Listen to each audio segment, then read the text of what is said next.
Hi, everybody. My technology capacity is quite interesting. So now you might be able to hear me. Hopefully not hear the paper rattling too much. We have a question from Marie-José in Kingston. And she asks, if this life is a dream, does it make things in life unreal? How do we know we are in an awakened state? Is there many levels, or are there many levels of awakening? I think this is one of the most fascinating questions that people come up with all the time, and they talk about life as a dream, and a very engaging conversation they have about it, and then they go out and get hit by a truck and find out life is not a dream. It's still not working. It looks as if we're having troubles here, so I'm sorry.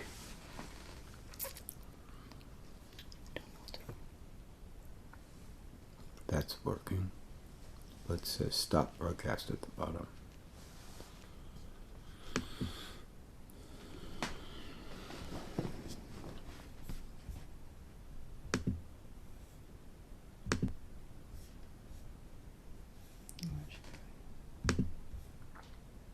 Still talking on there. I know, but there's no sound.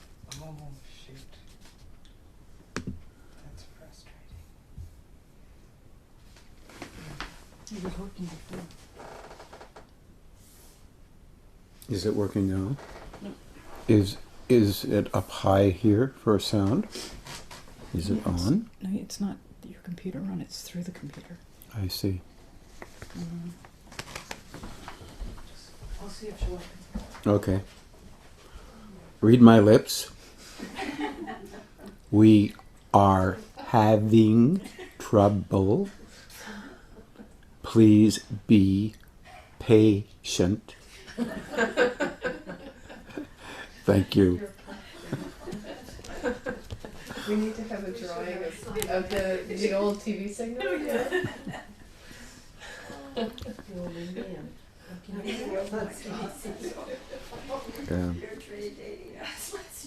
you want to write something on the board and you can just tell I Pat threw what my to- 26-year-old No, it's okay. out in the garbage last night.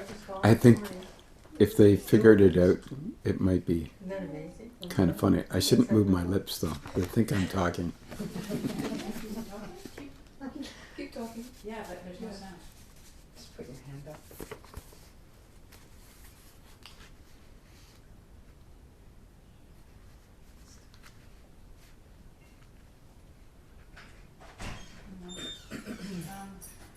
You can hear sound? Okay. I can't, so keep hearing if you can.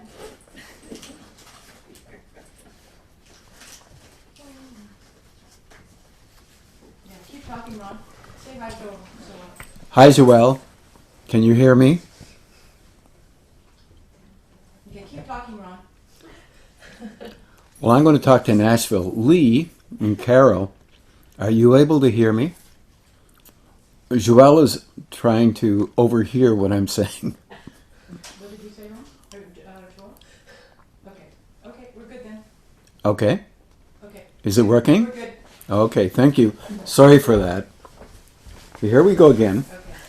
Okay. Is this life a dream? Does it make things in life unreal if it's a dream? And what do we do? How do we know we're in an awakened state? And are there many levels of awakening? So, one way you can kind of look at this is one day you wake up and you're tired and you have a bit of a cold and you get a phone call and you're talking to somebody and you're sitting around and you're thinking, oh my God, I wish this cold would go away. As a matter of fact, they're still talking. And then you really don't know what they're talking about. It doesn't much matter. You're on a phone. They'll probably repeat themselves if you ask them. But they say, and what do you think? As a matter of fact, you can't think anything because basically you haven't heard them. In fact, there are many states that we have, many engagements with various states that we have, and they're very dream-like because of our focus of attention. And our focus of attention is a primary, let's say, a primary difficulty. When you're dealing with altered states of any kind, including dream states, by the way, when you're in the dream, for example, a dream, you believe that there is only one reality, and that is the reality of your dream. If you're clearly conscious of it, your attention is focused in the dream, on the dream, until you realize that it's a dream. And then, suddenly there's a shift in your mind that says, my goodness, this is a dream I'm in, as opposed to, oh my gosh, this is real. Although if you have nightmares or dreams with other people involved, you would swear that they were real. Life is a little bit like that. And it's very strange because you can be in different states of emotion, and that will have a very strong effect on this plane. You can be in different physical states. Many athletes have found out that one day they're out there, and if they're playing baseball, they have 5 hits in a game or 3 hits in a game, and that's considered pretty impressive. But the next day, they're just swinging a bat at wind. It's as if they can't tell where the ball is. Their system of attention is in different states. One where they can pinpoint an act, and all the reflexes that they have are zeroed in on a particular point of reference. Same is true the next day, but the reference point is not in baseball. It's not on hitting the ball. When you're dealing with a psychological perspective or mental perspective, people like to throw out a beta state, an alpha state, and various other states of sleep, deeper and deeper sleep, theta states, gamma states. And as a matter of fact, your relationship with these different states are easy to engage with because we can measure some of them. And we say, oh yeah, well, they're in the alpha state right now because they're heading off into dream world. But the question that you're really asking about is related to the ancient Indian and Buddhist background, where they say that this life literally is a dream. As a matter of fact, in a kind of a way, they're right. If you have a reaction to something in your real life, and you place no thinking in it, you hold nothing back that is reflexive. In other words, you have reactions and you engage with those reactions. You are basically in a dream state. You hold to be true your reactions and purposes for those reactions. If you held yourself into a position of watching the external and internal engagement that you have, you could concentrate and say, oh, this happens to be something that I'm reacting to. And the flavor of my reaction is, let's say, self-defensive. When you are defending the self, you are engaging with the self in a position to hold and place yourself in a state. Not a negative state, although it could sound negative to another person, but it's a state that is reminiscent of an unconscious engagement with life through experience, and it's something that you have done consistently throughout your life for the purpose of protecting you somehow. or validating you somehow. It's not a negative thing. It just happens to be how you engage with life. Usually, the originating points of reference are unconscious. But eventually, you get to know that they're conscious. Now, if you're moving, in other words, that is a dream state. You cannot do anything about it. You're having a dream. Whether you consider it valid or not, that's not the question. The question is, you are not consciously engaging with that. You are more unconsciously engaging with it. To bring that conscious engagement to a point where you don't need to engage as if it was valid. In other words, you don't have to agree with how you function or what you say. If you bring it to that stage, you can interfere with it. But you're not used to interfering with it. You're not used to having a broader willingness to perceive something that is operating unconsciously and reflexively.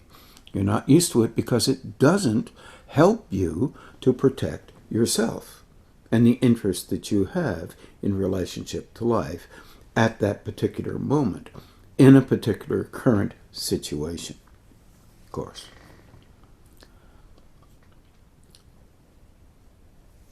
A person can look at that and feel really bad about it. Or look at it and say, feel really good about it. Because whatever you do, everyone else in the world deserves it. It's always possible. But 10 chances to 1 they don't. Because your reflexive response in you is one that really enables you somehow. And your dream or your hope is to maintain a place within you that is purposeful for you to engage with and feel comforted within. If you can understand that what you're attempting to do is look at that unconscious reflex as if it is one aspect of what could occur and not necessarily the only aspect, the only way you could respond. In that way, you are dreaming. You are not allowing your conscious mind to enter into this foray that is practiced for the purpose of self-protection. Now, we all have these. Even people who might admonish that and say, "Oh no, I don't have that. I've never seen anything like that." You have them. You have them whether they're expressed or not expressed.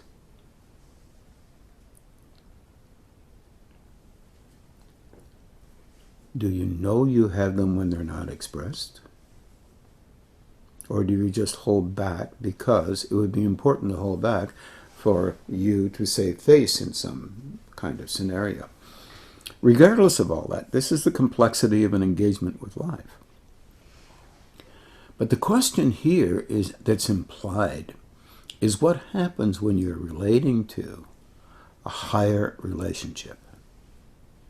When there is a shift internally and you are attempting to recognize that internal shift and at the same time engage and allow yourself to express to you an understanding that you are now in a different state. You're still here on these planes engaging with the form that these planes wish to have you engage with, because we all are engaging with these things. And then at this extra, let's say, broadening of your awareness, you begin to be aware that you are perceiving various things that you might not have perceived before. If you haven't perceived some things and you're now perceiving different things, it means there is an internal state change.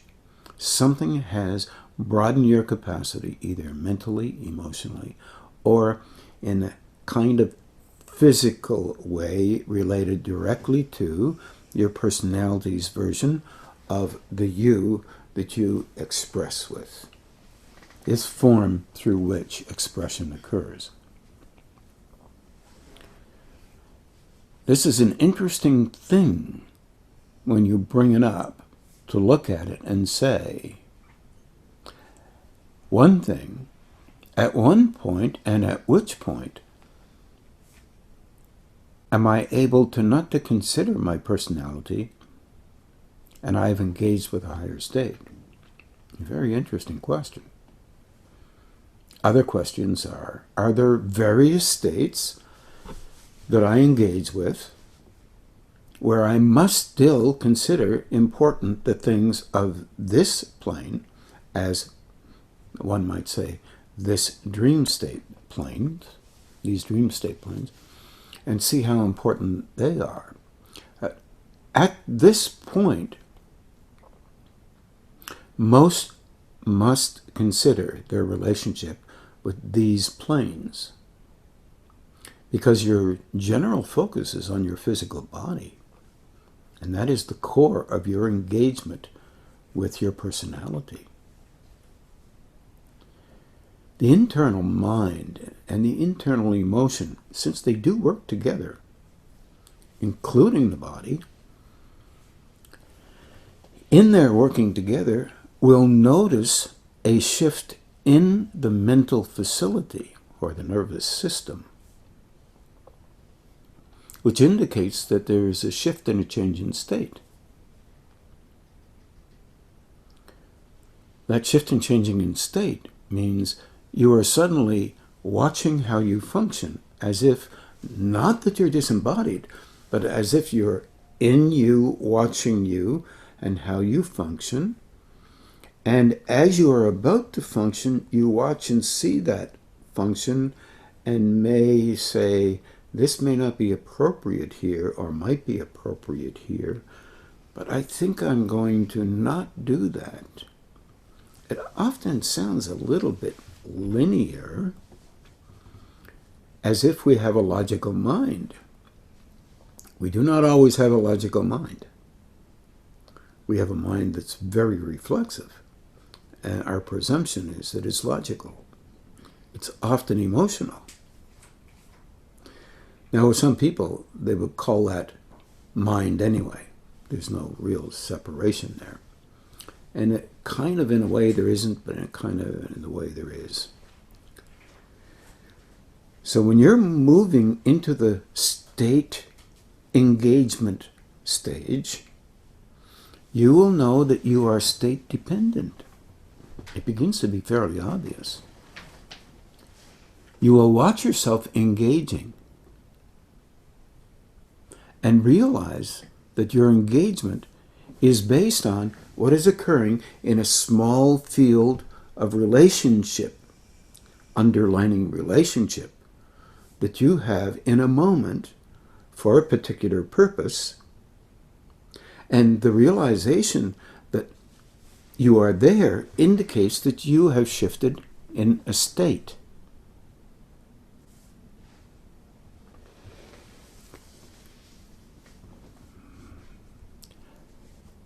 The reflex, then, will be one of being anxious. Most people don't want to shift states. They want to encourage themselves to be, with all due respect, virtually involved with the same state relationship, but everything else is added to it. So the top gets added to the bottom. Your personality is still in charge of everything. And in that particular place, you engage with the world, seeing it better, true, but also still kind of bossy in relationship to how you should gain access to function, how you should be functional in this world. Well, guess what? It's what we have. It's what we do. And it's what we learn to do to survive. So even moving into a state where you can actually say, I am looking for something else to do other than what I normally do, moves us into a semi-understanding of what the Indian and Buddhist background was with respect to the concept of you are living in a dream state.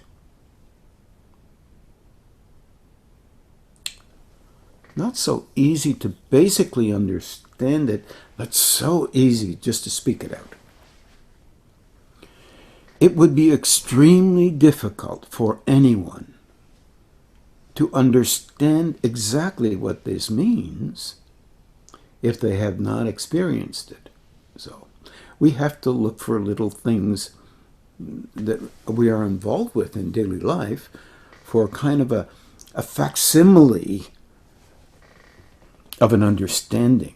So let's look at a couple, if we can find a couple of things.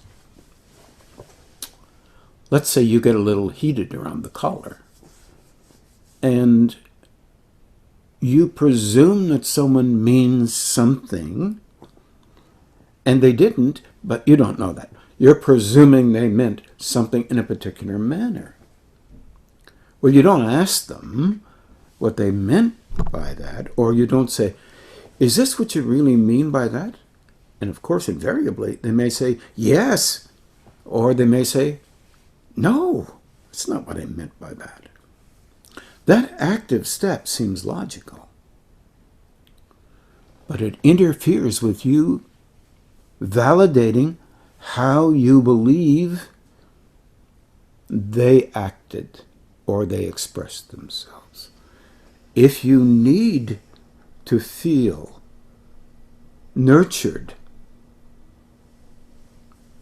by what you believe has to be true, because you're vulnerable internally, unconsciously even, then you will not ask those questions because you cannot.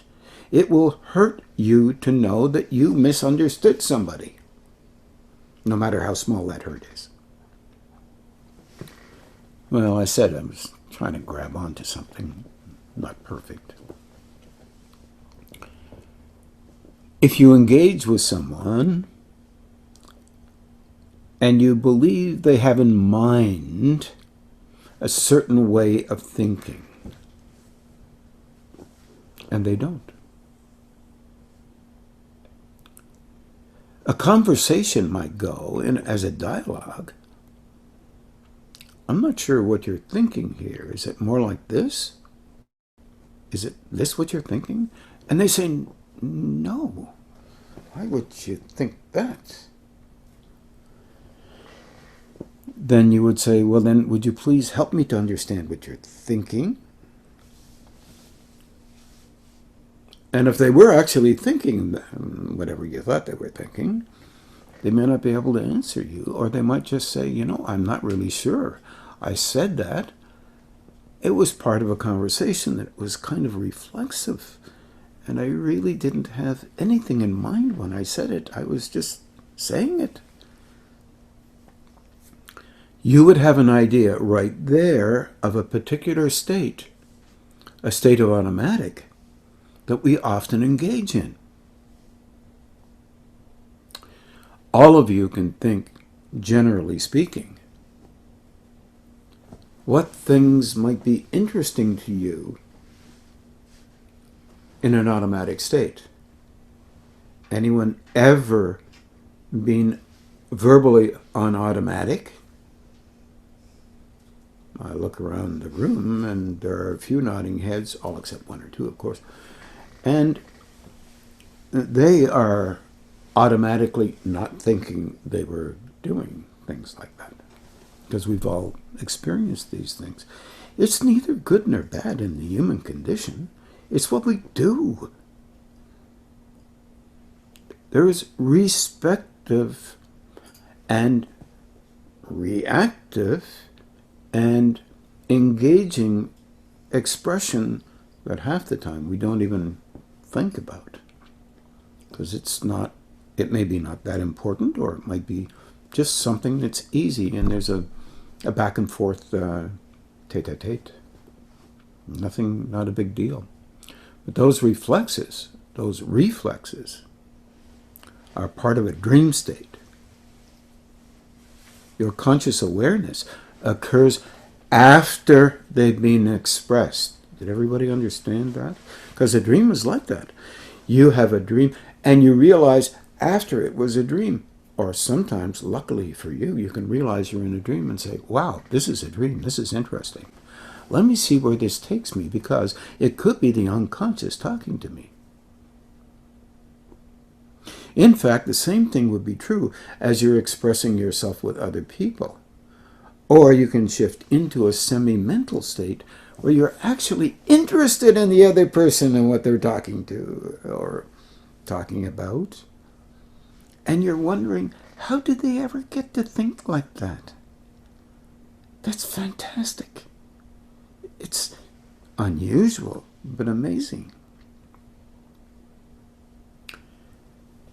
Or you might be in a state where you can actually get to perceive why they're talking like that.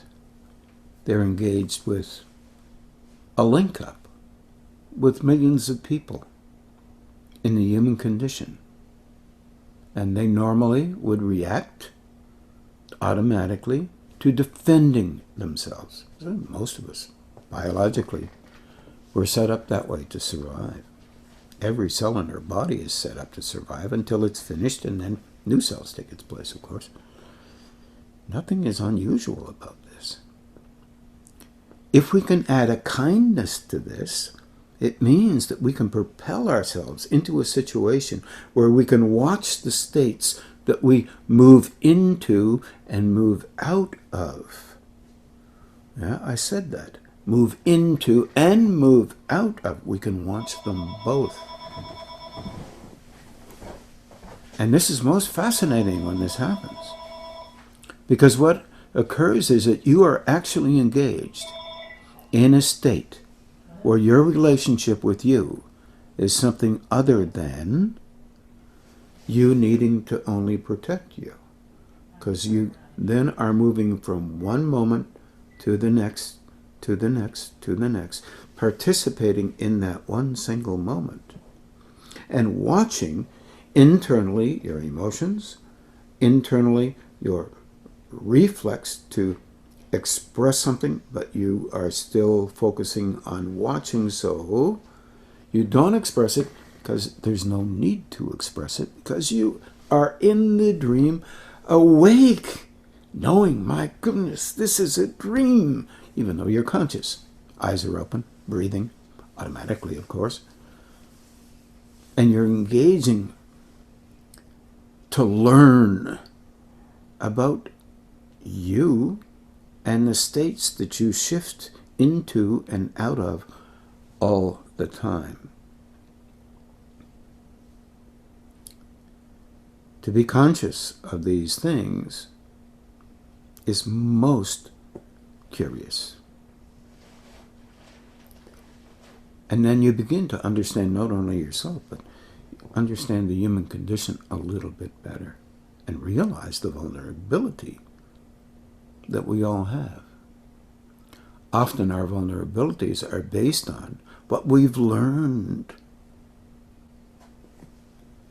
I said that kind of not so great. Our counters to vulnerabilities are what we've learned, what we believe, what we protect. We even protect our vulnerabilities, at least protect them not to be there, so we can't see them, or try to not let other people see them. There's a whole big cage in our world that we're all hooked into from time to time, where we lose face. We think, if other people believe that we're vulnerable, there must be something wrong with us. As a matter of fact, it's the reverse. people see that you are vulnerable to some degree, not every day of your life and yada, yada, yada, yada, and, you're taking space and blah, blah, blah. No, not like that. They know you're vulnerable because you're trying to be honest with yourself. There'll be people who look at that and say, my God, there is a human being. And at least a moderately honest one. You will gain more respect that way than you do when you're playing a role of some kind. Roles come and go. And a lot of athletes know that. They can get roles after they stop practicing wonderful their athletic skills. And then they have to re-engage to dissipate some of those roles that have shown up. Of course, that's physical body. What do we care about that? Humor is a most important thing. I remember a book, small little booklet by a guy named Saul Lewis from Detroit. Very interesting character. He believed a lot in the business of joking and trying to be, at least to some degree, happy from time to time, even if it's of your own making. As a matter of fact, your sadness is of your own making. Your grumbles are your own making. Your upsetness is of your own making. Why can't humor be of your own making? Isn't it okay to laugh? I truly hope so, because it's a diffusing of intensity. It helps to discharge some of the reflexive, unconscious emotion that is there and has been used to stabilize a personality that feels vulnerable from time to time. Nothing is negative in that particular component. It's just helpers. Sometimes being frustrated is a helper. But it's a dream. And better the dream has some smiling in it than always being miserable, I suppose. I would go for that one myself. Now here we go.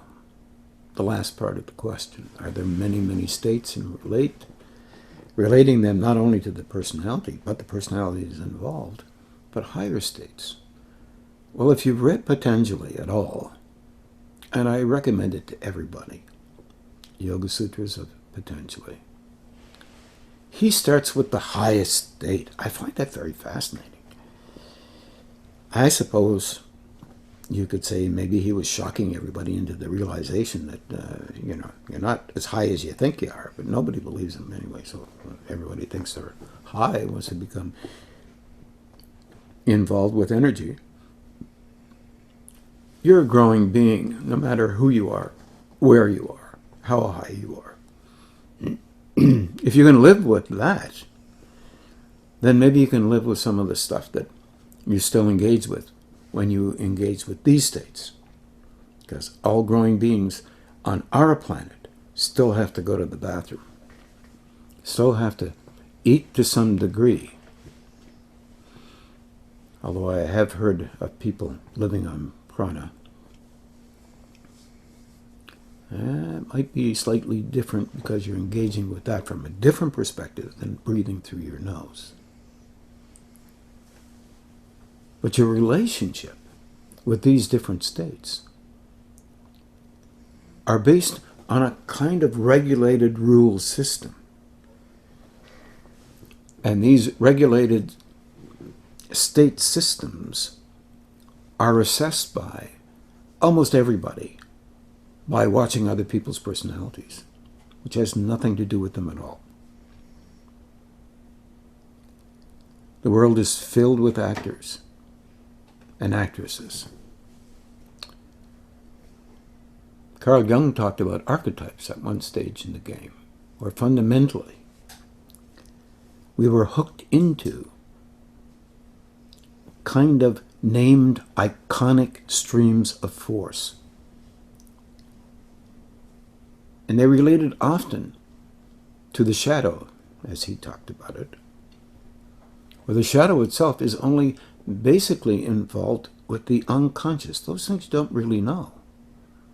So a delving into making friends with some of the things that you do because you didn't know you did them, and then being okay with recognizing the relationship that you have with millions of people who have pseudo-similarities. Nobody ever wants to say that you're exactly the same as millions of people. God forbid that. Human beings don't like that statement, especially if they're semi-spiritual. Oh, sorry, really spiritual.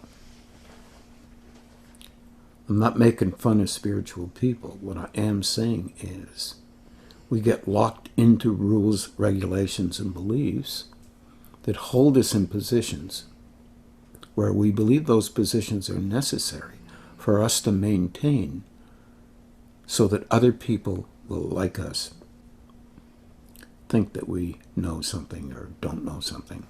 Because a spiritual person may not agree with hardly anything, depending on what level of engagement that they're on. And many of us on these levels then look at those kinds of people and think there's something off about them because they don't really know the rules that spirituality and those levels of beliefs have, so therefore they must not be right.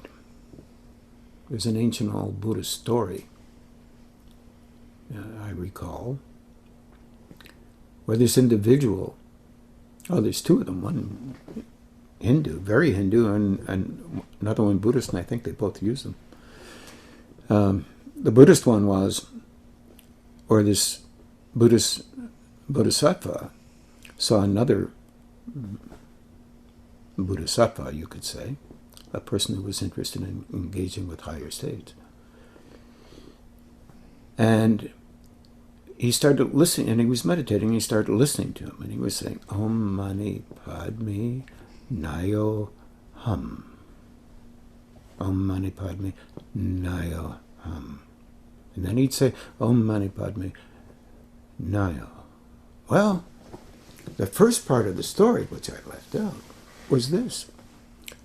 The Bodhisattva was curious about a house, but, not a very expensive house, a mud hut, maybe a little higher. And there was a glowing circle around the top of the house. Silver, beautiful, shining tremendously in the light of a Bodhisattva's eyes. And he said, I have to meet who's ever in this house because they must be really, really spiritual. Because this glow is tremendously wonderful. So then he entered into the house. Open door. Not a big deal. He walked through, listened, watched, and then approached this meditator and said, I'm sorry you have it wrong. It's Om Mani Padme Hum. Om Mani Padme Hum, you say it faster. Om Mani Padme Hum. And he said, thank you. Left the house. Walked down the road feeling quite impressed with himself. Had forgotten about the glow around the house, but the rules were Om Mani Padme Hum. The person comes out and he says, I'm confused. Isn't it Om Mani Padme Nayo Hum? He said, no, just hum. Walked another half an hour down the road, turned around, saw that still had the house, and he was looking for the silver halo around the house. It was no longer there. The meditator had become confused. Very sad story.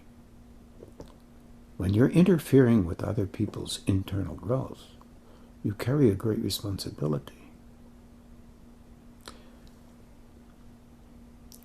you have a very difficult time interfering with your own relationship with growth. You believe how you function currently is the only way that is valid for you to function currently. And for you, it may be true. You may wish to be at that state where you feel content and valued somehow by what you don't do, not knowing it might be helpful, or by what you do, knowing it's the all greatest thing in the whole universe. This touches everybody, whether you're a teacher, whether you're an initial grower, whether you're really able. These thoughts come to you because they're an aspect of responsibility that relates to service in terms of a higher state. There's no examination at the end. The examination is internal, and it's your examination of how you function in relationship to aspects of you that you have no idea about, because you are continually engaging with an ever non-ending relationship with the higher state. You are growing constantly, no matter who you are. This is a hard one to swallow. Better to have a title. Get a title. Become extra special. Just write it out. Extra special. And then that's it.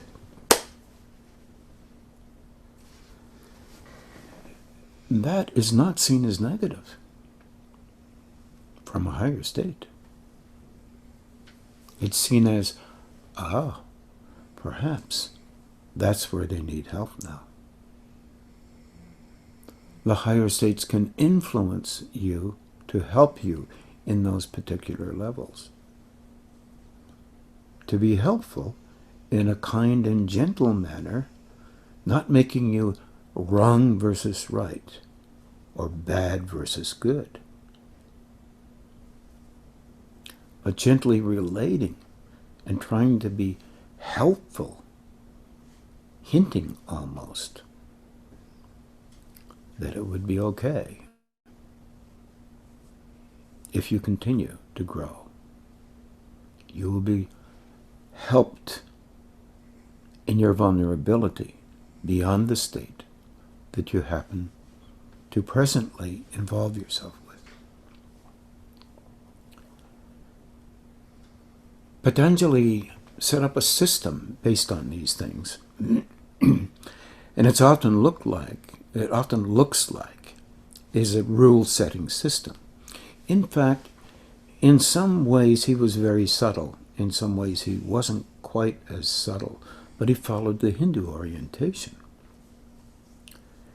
In our orientation in the West, often in the old traditional fairy tales, it was always hinted at that there was something beyond where you were, and that you would be helped to understand that that might be true. Everyone remembers the images. I think Dr. Douglas Baker had it on one of his books, where Good King Wenceslas, a master of engagement with hard knocks and continued development, had one apprentice who carried wood, sticks for an up-and-coming fire. And the fire was an engagement internally the apprentice would have. And these sticks were things that he could slowly let go of and put into the fire of his engaging with an internal knowledge, so that he could glow brightly and enable others to become apprentices of a higher state as well. The most beautiful Western orientation. I think it had to do with more a German orientation. I think Wenceslas, I think very German orientation, but Greeks had a similar type of thing. But it's typically a Western focus When we have icons, whether they be of the East and the West, they try to help us to understand that there are many states that can be reached in a particular human being, all of us, any of us. Sometimes the states are difficult to engage with, so we look at them and we get a little bit afraid internally. And so therefore we want to stop at something that makes some emotional sense, or logical sense, or physical sense, or that we can be comfortable with in relationship to how we engage with others and act as if we have some knowledge. There is another state beyond that. And that state is not as easy to handle. Patanjali talked about this very clearly in his terms, Hindu terms, that at one point you begin to be the servant of a higher state. Nobody in the West likes to hear that one. The servant in a way that has nothing to do with taking away your freedom. It has to do with freeing you from a state of engagement where all things here that you're called upon to notice and engage with are noted for what they are. In the old tradition, impermanent, not permanent. Your emotions are not permanent the way they are in a second. There are new ones that take its place. You are a tremendously broad sensor of these levels emotionally. Your reflexes are quick. Sometimes you don't know what you're reacting to. Sometimes it's only fear. Sometimes it's just, I don't understand. If you truly do not understand, and it's just not a statement that relates to something you've used in your life to make yourself feel more comfortable, then you're telling yourself something that's honest. And honesty to the self is extremely important. At that stage, your mind can allow yourself to perceive that which is in the head without losing contact with your personality, consciously engaged with the watching of that which goes through your head. You are silent emotionally in that moment. You are silent mentally in that moment. You are only perceiving. And in that moment, you will perceive absolutely nothing. Because you must train to allow yourself not to perceive that which would go through your head, which aligns unconsciously with you.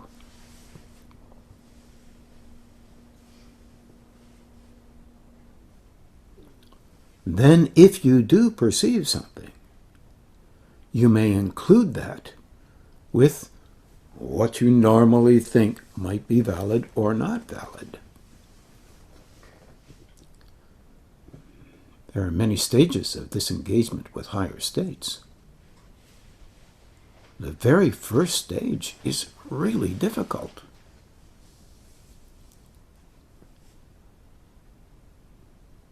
That's the first stage of a mental facility that affects your emotions and your body. The body has to be able to handle that increased perception. It's true. So do your emotions. So does your mental facility have to be okay with engaging as if it was only listening, not protruding its knowing into the space that you can't stand to be empty at this point in your development. That leaves you free to perceive beyond the physical mental state. Patanjali had a very difficult time explaining this. And with the realization that to understand this, it has to have occurred. And he bent away from that, but warned of an engagement with a move towards pushing you back into this world of dreams. And the realization was implied that the dream state is an aspect of growth, not something negative. So your conscious dream state is an aspect of growth. Your unconscious dream state is an aspect of growth. Your dreaming at night and during the day, aspects of understanding something deeper. And that deeper thing is you. You are tremendously able, beyond your wildest dreams. But to climb that ladder into those higher states is a patient move and a vulnerable one. I've always been partial to the Christian orientation. Really, it was not Christian, it was Hebrew. A Jewish engagement with the idea of having a firm foundation in the personal to the best of your ability before you can engage with higher states. Fortunately for us, higher states don't listen to that stuff. They move in even if we are, in our way, content with our own personal versions of engaging with life. That higher state or energy states will move in to help you broaden out the lower states, little by little. And we will, as human beings, decide fervently, with great gusto, that we have attained great states. Legitimate. Certainly, a small movement is greater than what we were before. So we have attained great states. Beyond where we were, not really a lie, but not really a truth. It's hard for us to take a place within a cosmic engagement with existence that we would consider less than. We would rather take a place that is affiliated with more than. This is a legitimate way of engaging with life because we are vulnerable to life. We are learning, and we live many of these lives only with one point of reference, and that is to continue to learn and bring higher states into these states, because that's where you are right now. And that is related to the service aspect of higher states within the lower states. We sometimes get it upside down. It's not about the lower states thinking they're wonderful because they're in now higher states. It's about higher states being able to engage consciously in these levels, so more, let's say, higher engagement can occur on these levels because it is already occurring. The upside down is upside down. It's not about making us wonderful and great.